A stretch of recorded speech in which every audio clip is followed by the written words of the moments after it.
Okay, let's unpack this. Imagine if your entire life could be boiled down to a specific number of weeks. Mhm. Not years, but weeks. 4,000, roughly. It sounds a bit daunting, right? Maybe even a little claustrophobic. It absolutely can feel Yeah. that way, yeah. And that's the whole starting point for the book we're diving into today, 4,000 Weeks, Mhm. A Guide to Meaningful Living. Right. It takes this number, this finite time frame, about 80 years for most people, and it just completely reframes it. How so? Well, the argument isn't that you should panic or, race against the clock. Instead, it's saying that knowing time is limited, that awareness is actually key. Okay. It helps you see what really matters. It's an invitation, really, to live with more intention, Yeah, more meaning. I like that reframe. It's less scary, more useful. Exactly. So for this deep dive then, our mission is basically to pull out the key insights from these excerpts, give you, the listener, the important stuff. Yeah, the nuggets of wisdom. Right, so you walk away well-informed, maybe a bit more inspired about how to navigate your own, well, your own 4,000 weeks. Sounds like a plan. Okay, so let's kick things off. First, big insight. We are still here, and we still have opportunities. Now, when you think about limited time, it's easy to get kind of bogged down in the past, isn't that? What's Yeah. already gone. No, definitely. Regrets, missed chances. Yeah. But this guide flips that. It says every moment, like right now, today, tomorrow, it's a fresh start. How does it make that feel real, not just, positive thinking? Well, I think the core idea is this radical emphasis on the present moment. Hmm. Being in this moment, actually experiencing it, that's presented as the greatest gift we have. Okay. So it's not about waiting for New Year's or some big life event to change things. The opportunity to choose differently, to start fresh, it's right here, right now. It's continuous. It's inherent in just being alive now. The past doesn't actually lock you out of making a different choice in this very instant. Yeah. That's the power of it.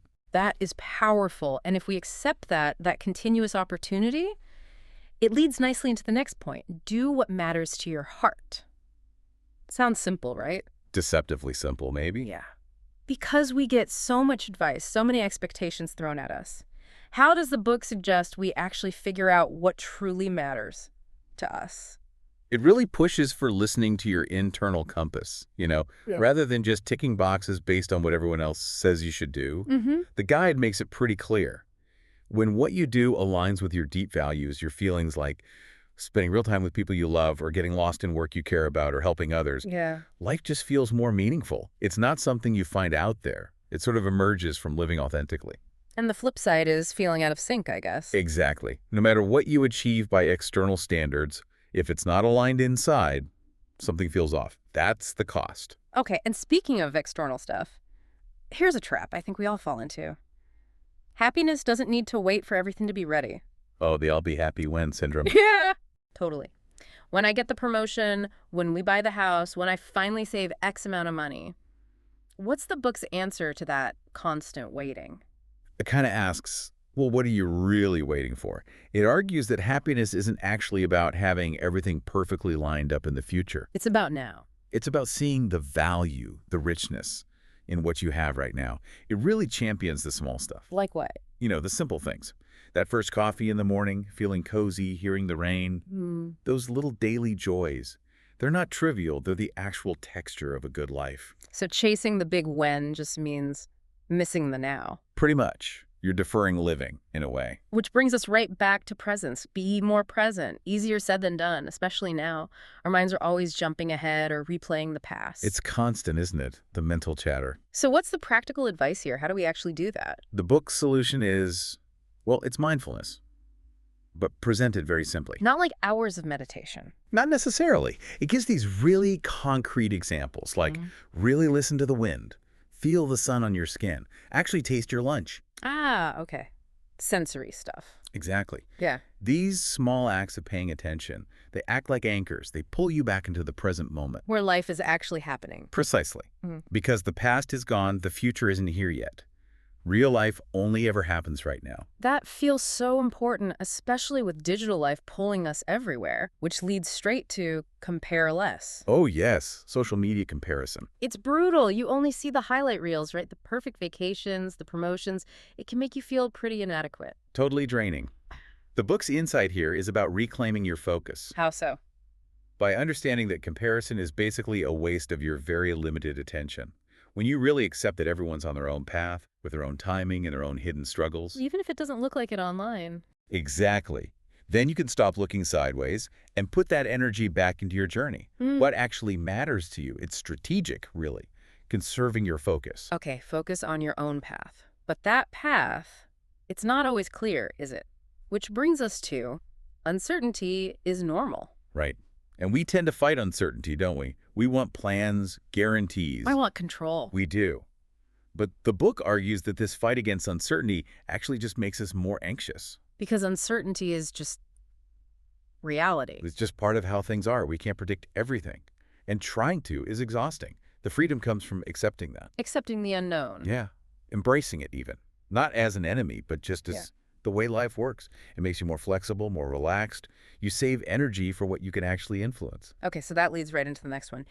We can't control everything. Yeah. Intellectually, we know this, but actually living it, that's hard. It's really hard, especially if you're, a planner. Guilty. So how does the book help us let go of trying to control the uncontrollable? It draws a really clear line. What can you control? Your attitude, your choices, your actions. That's pretty short list. It is. Almost everything else, how people react, big world events, even the final outcome of your best efforts. It's largely outside your direct control. So learning to really see that distinction between what's in your sphere and what's not, that's where the peace comes from. You stop wasting energy fighting reality. And put it into your actions and attitude instead. Exactly, where it actually makes a difference. Okay, let's shift inward a bit. Our minds, they can be scary places sometimes, right? The guide says thoughts aren't as scary as we think. Yeah, our minds cook up all sorts of worries and fears that feel incredibly real and solid. So what's the technique here? How do we deal with that? The book uses this really lovely metaphor. Thoughts are like clouds floating across the sky. Clouds. Yeah, they just appear, drift across, and disappear. They come and go. The key insight is you don't have to grab onto every cloud. You don't have to believe every thought. Exactly. You can just observe them. Notice a worried thought. Notice a critical thought. But see it as just a transient mental event, like a cloud. Not necessarily truth. That creates distance. Huge mental freedom. You're not trying to stop the thoughts, just not getting swept away by them. I like that visual. Clouds. Okay. And related to that internal pressure. Don't pressure yourself to be perfect. That's perfectionism, the thief of joy, right? Totally. We know chasing it makes us miserable, but it's so baked into our culture. How do we let go? The book is pretty blunt. Perfection doesn't exist. It's an illusion. So stop chasing it. And more than that, actively practice self-forgiveness. Accept that you're human, you'll make mistakes, you have limitations. That sounds kind. It is. And it's not about being lazy or lowering standards. It's about creating space for actual growth. When you're not terrified of messing up, you learn better, you're more resilient. Mistakes become data, not disasters. Okay, that makes a lot of sense. And finally, a really crucial message for today, I think. It's okay to be tired. It's okay to rest. It's not giving up. Yes. So important. Because society really pushes constant productivity, doesn't it? Success, hustle.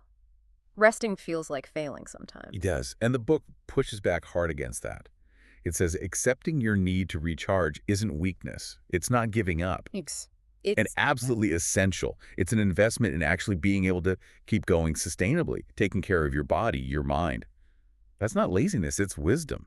So burnout isn't a badge of honor. Definitely not. The book suggests true well-being comes from rhythm, from balance, not just constant motion. Wow, okay. So bringing it all together, we started with this but going through these insights from the book, 4,000 Weeks, A Guide to Meaningful Living, it completely changes the feel of it, doesn't it? Absolutely. The whole point, the big takeaway, isn't really about the number itself. It's the quality. It's the quality of how you live those weeks. That's what matters.